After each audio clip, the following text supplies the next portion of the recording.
नमस्ते सम्पूर्ण साथीहरुमा तपाईले द गौतमजी युट्युब च्यानलमा स्वागत छ। सशस्त्र प्रहरी जवान पदको अन्तर्वार्ताको तयारीमा जुट्नु भएको सम्पूर्ण साथीहरुलाई म मनैबाट न्यानो स्वागत गर्न चाहन्छु। साथै तपाईहरुलाई बधाई पनि दिन चाहन्छु। आजको यस भिडियोमा हामी अन्तर्वार्तामा जाँदा के गर्ने, के नगर्ने, कसरी गर्ने, तपाईहरुको व्यक्तित्वलाई कसरी अझ आकर्षण र व्यावहारिक बनाउने भन्ने विषयको बारेमा कुरा गर्दै छौं। यस अन्तर्गत हामीले व्यवहार, कपडा, ग्रुमिङ साथै सशस्त्र प्रहरी जवानमा हुनुपर्ने गुणहरू र केही टिप्सहरूको बारेमा पनि हजुरलाई जानकारी दिनेछौँ। तपाईको सफलताको लागि यो भिडियो निकै महत्त्वपूर्ण हुनेछ। अन्तिम समय हेर्नुहोला र टिप्नुहोला। केटाहरूको लागि कुरा गर्दै छौँ हामीहरूले। केटा र केटीहरूले चाहिँ अन्तर्वार्तामा जाने बेलामा फरक फरक किसिमको ड्रेसहरू लगाउनु पर्ने हुन्छ। त्यस्तै गरी सेम ड्रेस पनि लगाउन सकिन्छ, तर त्यहाँ कसरी लगाउने भन्ने कुराको मात्र डिफरेन्स रहेको छ। केटाहरूको लागि पहिरन तथा पोसाक रहेको छ 1 नम्बरमा, जसमा चाहिँ हामीले फर्स्टमा ढाका टोपीलाई ध्यान दिनुपर्ने हुन्छ। ढाका टोपी एकदमै सफा हुनुपर्छ। यसमा कुनै पनि धुलो वा दाग नहोस् र टाउकोको बीच भागमा सिधा मिलाएर लगाउनु होला। ढाका टोपी लगाउने बेला चाहिँ एकदमै विचार गर्नु होला। फर्स्टमा चाहिँ सफा हुनु पर्यो। त्यसै गरी तपाईले चाहिँ जस्तो मन लाग्यो त्यस्तै गरी ढाका टोपी चाहिँ नलगाउनु होला। एबीएफ जवानको अन्तर्वार्तामा जाँदाखेरिमा चाहिँ नर्मल ढाका टोपी अथवा कालो ढाका टोपी लगाएर जाँदा चाहिँ एकदमै बेस्ट हुन्छ है त। यसै गरी सर्टको कुरा गर्दैछौँ हामीहरूले। एपीएफको इन्टरभ्यूमा जाने बेलामा चाहिँ तपाईले व्हाइट सर्ट लगाएर जाँदा एकदमै बेस्ट हुन्छ। यदि तपाईसँग चाहिँ व्हाइट सर्ट छैन भने एपीएफको नोटिसमा त्यस्तो ड्रेस स्पेसिफिक कुनै पनि तोकेको छैन, तपाईले नर्मल किसिमको सर्ट लगाएर जान सक्नुहुन्छ, एउटै रङ भएको है त। तपाईको सर्ट सफा र राम्रोसँग आइरन गरेको हुनुपर्छ। कतै पनि कचाककुचुक भएको, दाग भएको हुन भएन र सबै बटनहरू सही ढङ्गले लगाएको हुनुपर्छ तपाईहरुको सर्टको कुरा गर्नु बेलामा। यसैगरी सर्टसँगै तपाईहरुले टाई पनि लगाउनु होला। टाई चाहिँ सिधा बान्नु होला र यसको टुप्पो, जुन टाईको टुप्पो हुन्छ त्यो चाहिँ बेल्टको ठिक माथि हुनुपर्छ भन्ने चाहिँ हाम्रो कुरा रहेको छ। सर्टको चाहिँ धेरै माथि टाई आयो अथवा धेरै तल भयो भने पनि त्यसले मान्छेको अलिकति नकारात्मक असरतिर लाने गर्दछ है त। यसै गरी ढाका टोपी, सर्ट र टाईको कुरा गरिसकेपछि हामी बढ्दैछौँ अगाडि। तपाईहरुले चाहिँ कालो प्यान्ट लगाउनु होला है। त्यसमा चाहिँ कालो बेल्ट र पार्टी सुज लगाउनु होला। क्याजुअल सुज सकेसम्म तपाईहरुले एभोइड गर्नु होला। पार्टी सुजमा लामो किसिमको मोजाहरू लगाउनु होला है त। यी सबै सामानहरू कालो र सफा हुनुपर्छ। तपाईको बेल्ट, प्यान्ट र पार्टी सुज त कालो हुने नै भइहाल्यो। यो कुराहरू चाहिँ कालो भयो भने तपाईलाई एकदम राम्रो पनि देखिन्छ र प्रायः जसो आर्मी, पुलिस, एफएफमा इन्टरभ्यू जाने बेलामा चाहिँ यस्तो किसिमको ड्रेसहरू लगाएर गइरहेको पनि हामीले धेरै देख्न सक्छौँ है त। जुत्तामा कुनै पनि धुलो र दाग नहोस्, यसलाई चम्किलो पार्नुहोस्। बस्दाखेरि खुट्टाको छाला नदेखियोस् भनेर लामो मोजा प्रयोग गर्नुहोस् भनेको छ। तपाईहरुले चाहिँ आफ्नो ड्रेसिङमा अथवा ग्रुमिङमा चाहिँ एकदमै राम्रोसँग ध्यान दिनु होला बोइजहरुको लागि। यसपछि गएर अब कपाल कसरी काट्ने भन्ने कुरा रहेको छ। कपाल चाहिँ तपाईको छोटो र मिलेको हुनुपर्छ। कपालमा थोरै मात्र तेल लगाउनु होला। धेरै चिल्लो भयो भने राम्रो देखिँदैन, धेरै फुस्रो भयो, जिङ्गिङ परेको भयो भने पनि राम्रो देखिँदैन। र तपाईहरुले चाहिँ कपाल चाहिँ आर्मी स्टाइल कटमा चाहिँ काटेर जानु होला। तलतिरपट्टि 0, माथितिरपट्टि अलिकति छोटो गराएर जानु होला।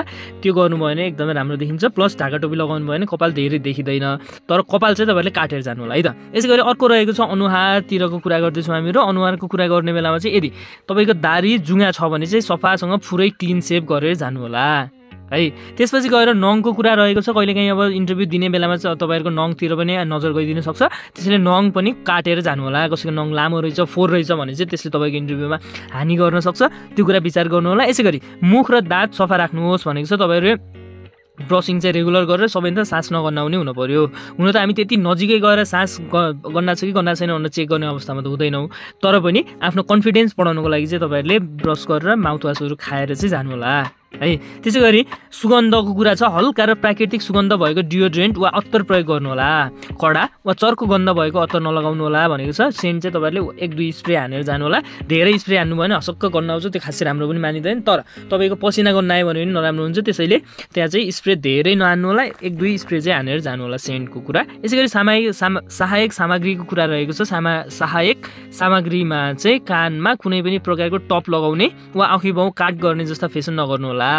यो सेनाको अनुशासनसँग मिल्दैन। तपाईले चाहिँ कानमा टप लगाउनु भएको छ भने तुरुन्तै तानेर फालिहाल्नुहोस्। त्यसैगरी आँखी भाउ काट्ने एकदमै केटाहरूको सिस्टम हुन्छ होइन। अब तपाईहरु लिखित परीक्षा दिइसकेपछि सायद अब इन्टरभ्यूमा तपाईले त्यो मिलाउनु भएको थियो होला। त्यसपछि कसैले आँखी भाउ कट्नु भएको छ भने त्यसले तपाईको इन्टरभ्यूमा गाह्रो हुनसक्छ।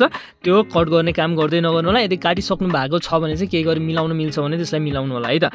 त्यसपछि गएर हामीहरू चाहिँ गर्ल्सहरुको लागि कुरा गर्दैछौँ। केटाहरूको लागि चाहिँ यही कुराहरू नै हो। तपाईले स्क्रिनमा इमेज पनि देख्न सक्नुहुन्छ। यस्तै गरी चाहिँ तपाईले ड्रेसअप गर्नुभयो भने एकदम सुइटेबल देखिन्छ।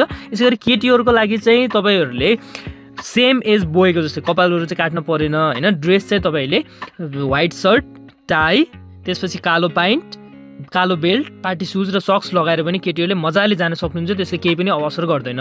तर यति चाहिँ होइन म सर्ट प्यान्ट लगाउँदैन भन्नुहुन्छ भने तपाईँहरू कुर्ता सुरुवाल लगाएर पनि जान सक्नुहुन्छ मजाले त्यो। तर कुर्ता सुरुवाल चाहिँ राम्रो सलिन हुन पऱ्यो, सफा हुन पऱ्यो है त। यसलाई चाहिँ राम्रोसँग आइरन गरेर लगाउनु होला। यो तपाईँको शरीरमा धेरै टाइट वा धेरै खुकुलो हुनु हुँदैन गर्ल्सहरूले। यदि तपाईँहरूले सर्ट प्यान्ट लगाउँदै हुनुहुन्छ भने इट्स ओके, बोइजहरूले लगाएको जस्तै गरेर लगाउनु होला, ढाका टोपी लगाउन परेन। तर कुर्ता सुरुवाल लगाउँदै हुनुहुन्छ भने धेरै टिपिक्क टाइट पनि हुनु भएन, धेरै खुकुलो पनि हुनु भएन, सबैको शरीरसँग मिल्ने हुनु पऱ्यो, धेरै कलरफुल पनि हुनु भएन है त। यसै गरी अर्को रहेको छ कपाललाई साधारण र मिलेको बनाउनुहोस्। साधारण चुल्ठो बनाउनु उपयुक्त हुन्छ। अनावश्यक वा फेसन हेयर स्टाइल नगर्नु होला। गर्ल्सहरूले स्पेसल्ली इन्टरभ्यू दिन जाने बेलामा सकेसम्म सर र कपाल कोरेर पछाडि बाँध्नु भयो भने बेस्ट भइहाल्यो होइन। तपाईँहरूले अब पफ बनाउने, जुडा बनाउने, अर्को सिस्टम अब के हुन्छ कपालको त्यो बनाउनु भयो भने चाहिँ तपाईँहरूलाई गाह्रो हुनसक्छ। उनीहरूले चाहिँ हेयर ड्रेसिङ पनि हेरिरहेको हुन्छ है त।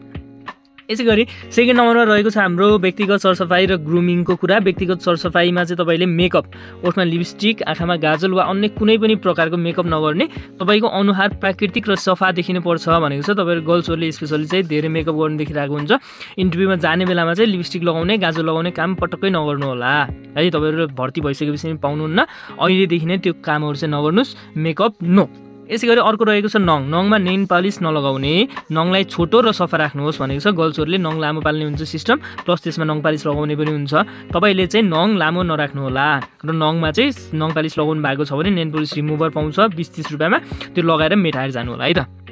त्यसपछि गएर अर्को सुगन्धको कुरा रहेको छ। सुगन्धमा चाहिँ हजुरहरूले हलुका र प्राकृतिक सुगन्ध भएको डियोड्रेन्ट प्रयोग गर्नु होला। कडा त नलगाउनु होला भनेको छ। धेरै चाहिँ सेन्ट नहान्नु होला। यसपछि गएर सहायक सामग्रीको रूपमा गहनाहरू साधारण र कम प्रयोग गर्नुहोस्। सानो टिप वा रिङ लगाउन सकिन्छ, तर ठुला झुम्का वा हार लगाउनु हुँदैन। तपाईँहरूले चाहिँ इन्टरभ्यू दिन जाने बेलामा हल्का सानो टप चाहिँ गर्ल्सहरूले लगाउँदा फरक पर्दैन, तर धेरै ठुलो झुम्काहरू हारहरू चाहिँ बिल्कुल प्रयोग नगर्नु होला। त्यो गोलो रिङहरू भन्दा पनि सानो सेतो किसिमको टपहरू चाहिँ तपाईँले लगाउन सक्नुहुन्छ, केही पनि फरक पर्दैन है त। त्यसै गरी अब हाम्रो रहेको छ आत्मविश्वास र व्यवहार। हामीले ड्रेसको कुरा त गरिसक्यौँ, अब चाहिँ त्यहाँ कसरी गर्ने, कस्तो कस्तो व्यवहार देखाउने भन्ने कुरा चाहिँ हाम्रो छोटकरीमा छ। त्यसपछि गएर अर्को अन्तर्वार्तामा सहभागी हुने उम्मेदवारले के गर्ने र के नगर्ने भन्ने कुरा पनि छ। त्यो चाहिँ हामी एकछिनमा गर्दैछौँ। त्योभन्दा पहिला चाहिँ सर्टकटमा हाम्रो चाहिँ हाउभाउ कस्तो हुनुपर्छ भन्ने कुरा चाहिँ बुझौँ है त। तपाईँहरू प्रवेश गर्ने तरिका भनेको छ, प्रवेश गर्दाखेरिमा चाहिँ अन्तर्वार्ता हलमा प्रवेश गर्दा आफ्नो नाम भनिन्छ है। भित्रबाट नाम भनिसकेपछि मे आई कम इन सर भन्नु मात्र भित्र जानु होला है। ढोकाबाट अब तपाईँलाई भित्रबाट फलाना नाम भएको भनेपछि तपाईँहरूले मे आई कम इन सर भनेर चाहिँ भित्र जान सक्नुहुन्छ है त। यसपछि गएर अर्को रहेको छ बस्ने तरिका। अब त्यहाँ भित्र गइसकेपछि धेरै आत्तेर नहिँड्नु होला, बिस्तारै जानु होला। अनि आफ्नो फाइल बुझाइसकेपछि त्यहाँ कुर्सीको साइडमा ठ्याक्क उभिने, अनि उहाँहरूले चाहिँ बस्नुहोस् भन्नुहुन्छ, त्यसपछि बल्ल बस्ने। अनि कुर्सीमा बस्दा चाहिँ दुवै हातहरू घुँडामा राखेर ढाड सिधा गरेर बस्नु होला। कुर्सीमा कसरी बसेको छ भन्ने कुरा पनि हेरिन्छ त्यहाँ है। त्यही भएर कुर्सीमा बस्नुहोस् भनिसकेपछि चाहिँ ठ्याक्क गरेर बसेर आफ्नो दुईवटा घुँडामा चाहिँ हात राख्ने, अनि पछाडि आडेस नलागेर स्ट्रेट भएर चाहिँ बस्नु होला है। त्यसपछि गएर सकारात्मक दृष्टिकोण भनेको छ जस्तो सुकै परिस्थितिमा पनि सकारात्मक सोच राख्नुहोस् र नआत्तिनुहोस् भनेको छ। तपाईँहरू चाहिँ त्यहाँ अब उनीहरूले क्वेसन दिँदाखेरिमा चाहिँ होइन, अब जे क्वेसन पनि सोध्न सकिन्छ है। त्यो सोध्ने बेलामा चाहिँ तपाईँहरू आत्तिनु भयो, उल्टो फुल्टो जस्तो मन लाग्यो त्यस्तै बोलिदिनु भयो भने चाहिँ कुराकानी बिग्रिन्छ। त्यो कुरालाई पनि ध्यान दिनु होला है त। यसै गरी विनम्रता भनेको छ। यदि कुनै प्रश्नको उत्तर थाहा छैन भने मलाई यस विषयमा जानकारी छैन भन्नु राम्रो हुन्छ भनेको छ है त। यदि अब तपाईँलाई थाहा नभएको कुनै कुरा चाहिँ त्यहाँ सोध्नु भएको छ भने त्यो अवस्थामा तपाईँले सरी सर मलाई यसको बारेमा थाहा भएन भन्नु चाहिँ बेस्ट हुन्छ। अब आँखाको सम्पर्क कुरा गर्दाखेरि सामान्य र सिधा आँखामा हेर्नुहोस्। यसले तपाईँको आत्मविश्वास र इमान्दारी देखाउँछ भनेको छ। कुरा गर्ने बेलामा चाहिँ इन्टरभ्यू जसले क्वेसन सोधिराख्नु भएको छ उहाँहरूकोमा चाहिँ आई कन्ट्याक्ट गर्नु पर्यो।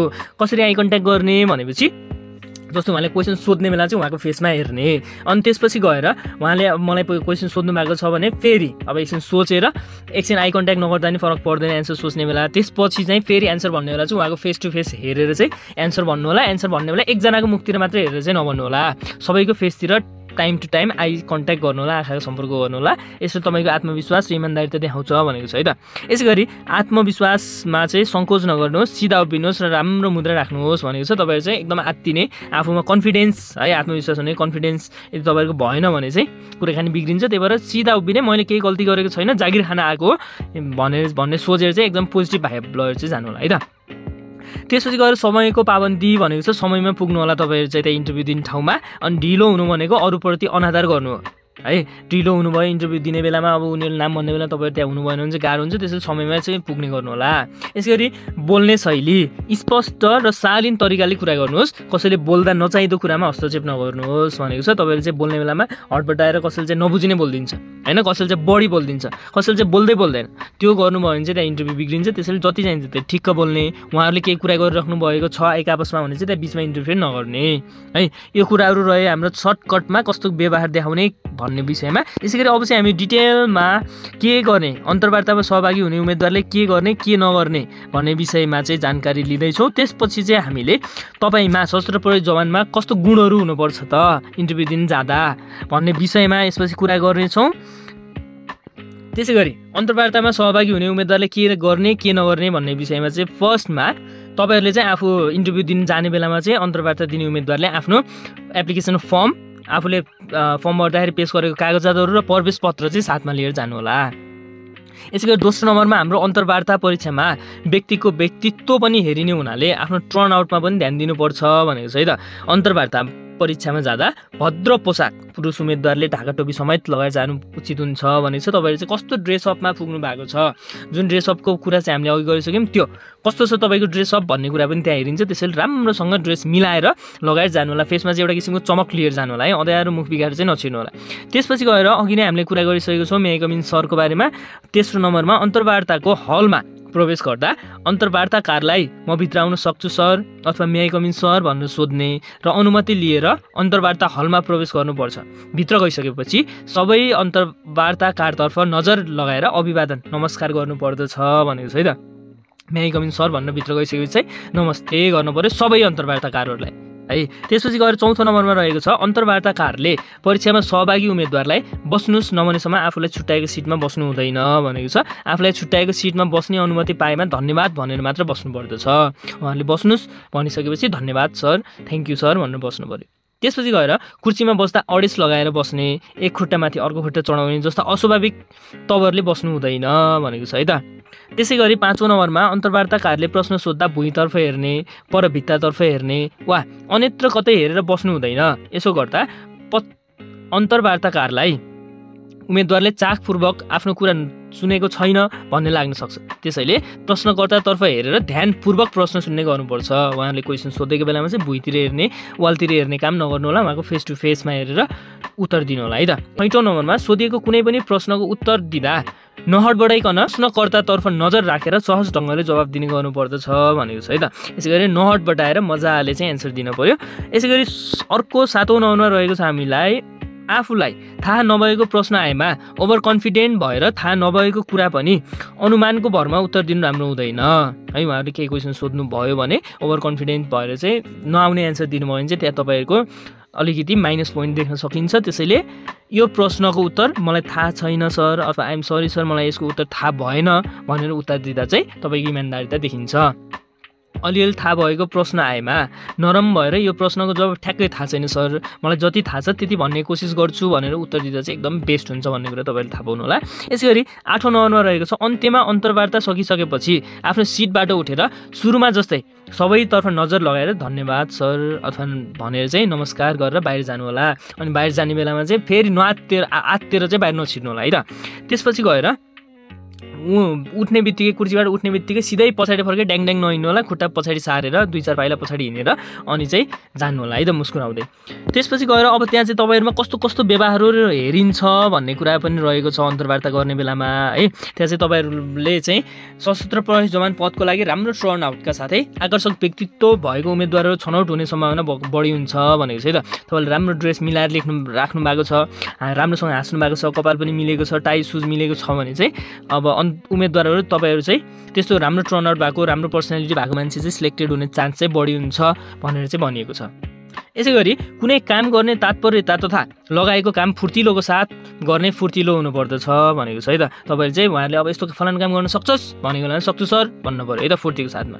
त्यसै गरी तेस्रो नम्बरमा चाहिँ तपाईँकोमा के बानी हेरिन्छ भनेपछि कठिन परिस्थितिमा नआत्तिने र सहज परिस्थितिमा पनि नमात्तिने गुण हुनुपर्छ भनेको छ है त। तपाईँमा चाहिँ अब सजिलो क्वेसन सोद्धा एकदम हाँसेर खुसेर चाहिँ एन्सर दिने, अप्ठ्यारो क्वेसन सोद्धा चाहिँ अब तपाईँ चाहिँ आत्तिनु भयो होइन भयो भने चाहिँ त्यहाँ चाहिँ तपाईँले गाह्रो पर्न सक्छ। त्यसैले यो कुराहरू चाहिँ ध्यान दिनु होला। यसै गरी चौथो नम्बरमा चाहिँ धैर्यवान हुनुपर्दछ भनेको छ। पाँचौँ नम्बरमा तपाईँहरू सहनशीलता पनि हुनु पऱ्यो। यो व्यवहारहरू चाहिँ त्यहाँ हेरिन्छ है तपाईँमा छ कि छैन भनेर। त्यसै गरी साथीलाई सहयोग गर्ने सहयोगी भावना हुनुपर्दछ भनेको छ 6औँ नम्बरमा। 7औँ नम्बरमा चाहिँ समूहमा मिलेर काम गर्ने गुण हुनुपर्दछ भनेको छ। नम्बरमा चाहिँ कुनै पनि काम गर्दा सक्छु भन्ने आँट, साहस र आत्मविश्वास हुनुपर्दछ। त्यसै गरी 9औँ नम्बरमा ढाँट गर्ने, छल नगर्ने, झुटो नबोल्ने र इमान्दार हुनुपर्दछ है। तपाईँहरूमा चाहिँ यो व्यवहारहरू छन् कि छैनन् भनेर चाहिँ इन्टरभ्यूमा हेर्न सकिन्छ। यसै गरी यो सबै नियम पालना गरेर तपाईँ आफ्नो व्यक्तित्वलाई थप प्रभावशाली र व्यावसायिक बनाउन सक्नुहुन्छ। यदि तपाईँले यो भिडियो अन्तिम समय हेर्नुभएको छ भने म ढुक्क छु कि तपाईँ अवश्य सफल हुनुपर्नेछ। अब अन्तर्वार्तामा कस्ता कस्ता प्रश्नहरू सोध्छन् भन्ने विषयमा अर्को भिडियो लिएर आउने नै छु। The Gautam ji YouTube channel आजै सब्सक्राइब गरी ढुक्क भएर अन्तर्वार्तामा जिनुहोस्। अनि अन्तिममा तपाईँहरू चाहिँ कति पनि नडराउनु होला, सिम्पल किसिमको प्रश्नहरू सोधिन्छ व्यक्ति हेरेर। यदि तपाईँहरूले त्यहाँ गएर ठुला कुरा गर्नुभयो भने चाहिँ त्यहाँ गाह्रो पर्न सक्छ, होइन भने ठिक्कको कुरा गर्नु भएको छ भने चाहिँ त्यहाँ तपाईँलाई केही पनि गाह्रो पर्दैन। नर्मल क्वेसनहरू सोधिन्छ र तपाईँहरूलाई चाहिँ पठाइन्छ। धेरै लामो समय पनि इन्टरभ्यू हुँदैन। तपाईँहरूको लागि इक्जाममा सोध्न सकिने 50वटा महत्त्वपूर्ण क्वेसनहरू उत्तरका साथमा बनाएर म ल्याएर छिट्टै नै उपस्थित हुनेछु। तपाईँहरू सबैजनालाई धेरै धेरै शुभकामना छ। तपाईँहरूको इन्टरभ्यू सफल होस्। Best of lock. Thank you. Subscribe गर्नुहोस् है त।